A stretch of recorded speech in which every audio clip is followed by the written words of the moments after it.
Julian Barungi, the Program Officer in charge of policy at ASARECA. We, as the Association for Strengthening Agricultural Research in Eastern and Central Africa, have organized this policy dialogue to enhance access to cross-border trade through improving access to market information with a view of boosting cross-border trade in agricultural commodities within Eastern Africa. Market information is critical when it comes to boosting cross-border trade. So we have brought together the private sector, the farmers, the farmer organizations. We've brought the policy makers from the Ministries of Agriculture, the Ministries of Trade. We have brought the immigration officers, the people from the National Bureaus of Standards, and we hope that with this diverse group of stakeholders, we are able to put our minds together and discuss the challenges that are affecting cross-border trade within Eastern Africa, especially with a view of improving the access to market information, mainly by the farmers and the private sector. So at the end of this policy dialogue, we want to be able to come up with an action plan that details what specific strategies we are going to put in place and implement to be able to improve access to market information, to enhance cross-border trade in agricultural commodities within Eastern Africa region. I'm Dr. John Recha, a research scientist on climate smart agriculture with the International Livestock Research Institute. As a researcher in climate smart agriculture, we know that when markets are available for farmers, it leads to the higher uptake of climate smart agriculture practices and technologies which help the farmers to get higher yield and at the same time now target getting that higher income to be able to address the problem of food insecurity as well as addressing the problem of nutrition insecurity within the region.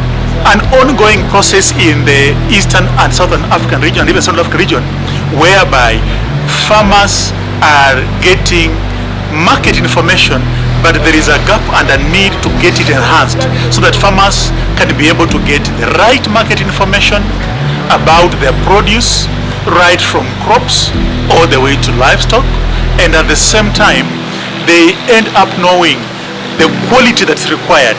That helps to determine the kind of breeds that farmers end up keeping, the kind of varieties of crops that farmers can be able to plant, and the quality that's required for the market so that they can work backwards in terms of doing, planning, and producing, targeting this quality market.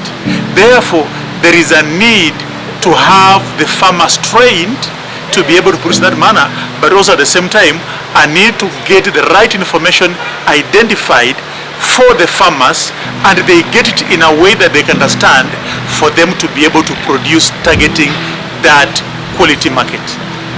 Pricing to contractual kind of pricing. When it comes to issues of inputs, the challenge we have is always where we can actually access predictable and reliable prices for inputs. I think we all know that the region faces challenges of quality of inputs, and that has actually affected how we are managing our crops. And we are actually calling upon researchers to actually assist us in terms of ensuring that either we're improving our varieties, either there's better research in the new varieties that are actually developing, or better research in terms of some of the input like fertilizers and pesticides that we are actually using. When it comes to financial services, the challenge now is really climate change. You know, how do we manage the risks associated with climate change? We know the insurance system in agriculture hasn't very well developed. We still have very few product options. We still have problems of access to usual loans and credit for farmers, simply because credit is very expensive.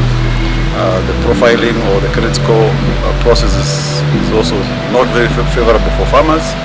And with that happening, it means that even the kind of investments that farmers can do either individually or collectively, gets challenged. When it comes to issues of extension, it's very clear that the extension system is don't have sufficient extension officers that can actually provide the kind of support that farmers actually need.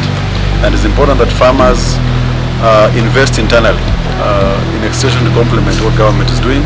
Of course, we can see a lot of innovations in extension. We now have digital systems that are actually helping us reach the last mile where the farmer actually is. And we hope that in partnership with government as well as other value chain actors, we're actually going to improve on the credibility of this information, but most importantly, the interpretation of a lot of this information so they can actually make business sense at the farmer level, and farmers can actually be able to make better decisions.